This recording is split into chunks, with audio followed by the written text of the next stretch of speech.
Assalamualaikum warahmatullahi wabarakatuh.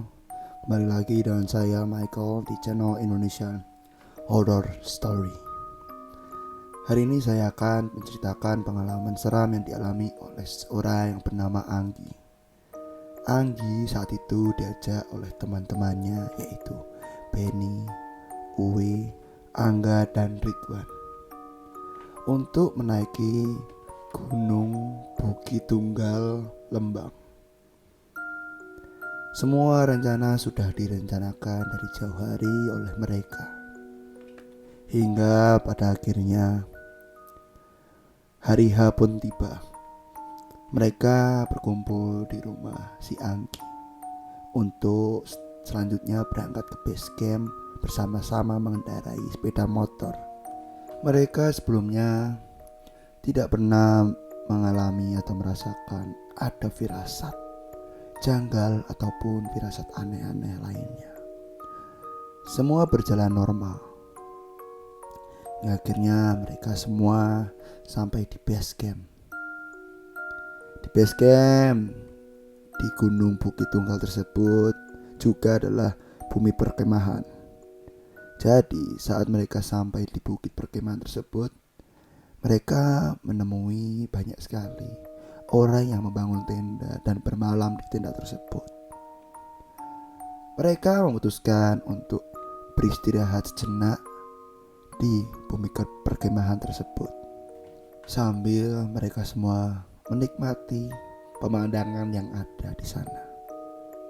Saat itu satu-satunya pendaki yang sering mendaki gunung di rombongan mereka hanyalah si Benny. Jadi mereka memutuskan menjadikan si Benny ini leader pendakian saat itu. Tak lama mereka istirahat, tiba-tiba Benny ini mengajak mereka untuk segera bersiap-siap dan berangkat untuk mendaki gunung tersebut. Namun setelah Benny ini mengajak mereka semua, Anggi merasakan ada suatu firasat buruk di dalam hatinya yang membuatnya ragu untuk mendaki gunung saat itu. Dan ternyata firasat tersebut bukan hanya dialami oleh si Anggi. Teman-teman yang lain juga merasakan hal yang sama. Teman-temannya pun ada yang tiduran, ada yang malah membakar rokok, ada yang memasak, ada juga yang mengajak bermain kartu remi. Seolah-olah mereka semua merasakan rasa malas atau ada yang tidak beres saat akan mendaki gunung tersebut. Namun Anggi tidak tahu firasat ini datangnya dari mana, karena firasat tersebut datang seketika saja. Sebelum-sebelumnya Anggi sama sekali tidak pernah memikirkan hal-hal buruk mengenai pendakian hari itu. Tak lama Benny mengulangi untuk mengingatkan temannya untuk segera berangkat, karena si Benny takut mereka semua terlalu malam untuk mencapai puncak. Mau tidak mau, semua teman-teman Anggi ini bersiap-siap karena semua sudah direncanakan dari lama. Mereka semua bersiap dan mulai berjalan menuju pintu masuk untuk mendaki gunung. Saat itu formasinya Angga menjadi orang yang paling depan memimpin pendakian, dan si Anggi berada di paling belakang atau sweeper. Mereka berjalan hingga tak lama mereka berjalan, tiba-tiba hujan turun. Saat itu mereka minim persiapan karena mayoritas orang-orang itu ini adalah pendakian pertama kalinya, sehingga mereka tidak tahu barang-barang apa saja yang harus dibawa oleh mereka. Mereka berhenti sejenak dan berdiskusi. Apakah mereka harus melanjutkan perjalanan atau berhenti menunggu hujan reda? Namun mereka semua mengambil keputusan bahwa ya sudah, lanjutkan saja perjalanannya. Hingga akhirnya mereka semua melanjutkan perjalanan di tengah hujan yang cukup deras saat itu. Mereka terus berjalan hingga waktu mulai memasuki sore hari. Akhirnya mereka semua sampai di pos 1. Mereka semua menunduk sebentar, beristirahat sejenak untuk mengistirahatkan otot-otot yang mulai kelelahan. Tak lama mereka istirahat. Anggi, Benny, dan si Uwe memutuskan untuk berjalan duluan, meneruskan perjalanan mereka mencapai puncak. Mereka berjalan dan menemukan ada pertigaan. Mereka semua memutuskan untuk ke kiri karena briefing dari base camp tadi, kalau menemukan pertigaan di pos 1 mereka harus ambil jalur yang kiri. Namun tak lama mereka berjalan, tiba-tiba ada suara dari belakang mereka semua. Mereka melihat ke belakang. Ternyata itu adalah si Angga. Angga mengatakan bahwa mereka salah mengambil jalur. Seharusnya mereka belok ke kanan. Angga berkata bahwa Angga melihat ada seorang pendaki laki-laki yang tadi jalan ke kanan. Mereka berpikir mungkin Angga yang benar. Mungkin mereka lupa akan briefing dari base camp yang tadi. Sehingga mereka memutuskan untuk putar balik dan mengambil jalur yang kanan. Mereka terus berjalan bersama-sama lagi hingga beberapa waktu mereka berjalan dan tidak menemukan siapa-siapa.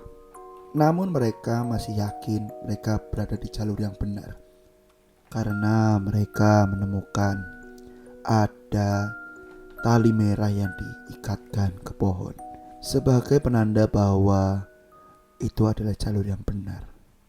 Mereka terus berjalan hingga 1 jam mereka berjalan, namun belum menemukan pendaki yang ditemui Angga tadi. Dan mulai muncul kejanggalan-kejanggalan yang lain. Jalur tersebut mulai rimbun dan mulai terlihat seperti jalan yang lama tidak dilalui oleh orang. Rumput-rumput tumbuh sangat panjang, sangat tinggi. Namun mereka berpikir kalau harus putar balik lagi mereka akan kehilangan waktu yang lebih banyak. Sehingga mereka terus berjalan menyusuri jalur itu. Mereka terus berjalan hingga akhirnya mereka berhenti untuk berdiskusi. Harus bagaimana? Karena mereka sekarang sudah berada di tengah-tengah rimbunnya hutan. Di tengah mereka berdiskusi dan menyalahkan si Angga yang berkata bahwa Angga tadi melihat seseorang. Angga ini berteriak. Dia berkata bahwa ia melihat orang yang ia temui tadi. Ia berkata orang yang ia temui tadi berada di atas, di belakang pohon besar. Mereka semua melihat ke arah pohon yang ditunjuk oleh Angga. Namun selain Angga, tidak ada yang melihat ada seseorang di sana. Mereka masih berpikir Angga ini melihat siapa. Namun Angga meyakinkan bahwa ia benar-benar melihat pendaki yang ia temui tadi berada di belakang pohon itu. Sehingga mereka memutuskan untuk menghampiri pohon tersebut dan melihat apakah benar ada laki-laki pendaki yang dimaksud Angga. Hingga akhirnya sampailah mereka di pohon tersebut dan tidak menemukan siapa-siapa. Mereka ini kebingungan harus bagaimana. Mereka beristirahat sejenak di sana dan melanjutkan perjalanan mereka. Waktu sudah memasuki malam hari, mereka masih ada di jalur hutan. Mereka belum menemukan jalur pendakian. Dan yang membawa headlamp hanyalah si Benny. Sehingga headlamp si Benny ini diberikan kepada si Anggi karena posisinya paling belakang, sehingga dapat menyinari jalur yang akan mereka lewati dari belakang. Mereka terus berjalan hingga waktu menunjukkan pukul 9 malam. Saat itu kondisi benar-benar gelap karena penerangan hanya dari headlamp yang dibawa si Anggi. Hingga tak lama mereka berjalan, akhirnya mereka menemukan jalur pendakian. Dan saat mereka menemukan jalur pendakian tersebut, mereka memutuskan untuk turun kembali saja karena waktunya sudah sangat malam. Anggi masih di posisi paling belakang. Ia terus mengikuti temannya yang berada di depan. Namun saat perjalanan mereka turun, Anggi merasakan ada sesuatu yang janggal. Ia di posisi paling belakang, namun ia merasa ada seseorang yang mengikutinya. Setiap kali ia menengok, ia tidak menemukan siapa-siapa di belakangnya. Namun saat ia melanjutkan langkahnya, ia selalu mendengar ada langkah dari belakangnya. Hal tersebut ia tidak utarakan kepada teman-temannya karena ia takut membuat teman-temannya takut saat itu. Ia terus berjalan hingga ada suara orang yang berdehem dari belakangnya. Ia mencoba menengok ke belakang dan lagi-lagi ia tidak menemukan siapa-siapa saat itu. Ia terus berjalan hingga akhirnya mereka semua sampai di base camp. Mereka memutuskan sebelum pulang mereka beristirahat dulu di base camp semalam. Mereka semua tidur saat itu. Pada pagi harinya saat mereka semua sudah bangun, mereka menemukan si Benny sedang bercakap-cakap dengan penjaga base camp. Teman-teman yang lain menyiapkan sarapan saat itu. Tak lama Benny kembali ke tenda mereka. Saat si Benny balik, Benny bercerita bahwa jalur yang mereka tempuh semalam adalah jalur evakuasi.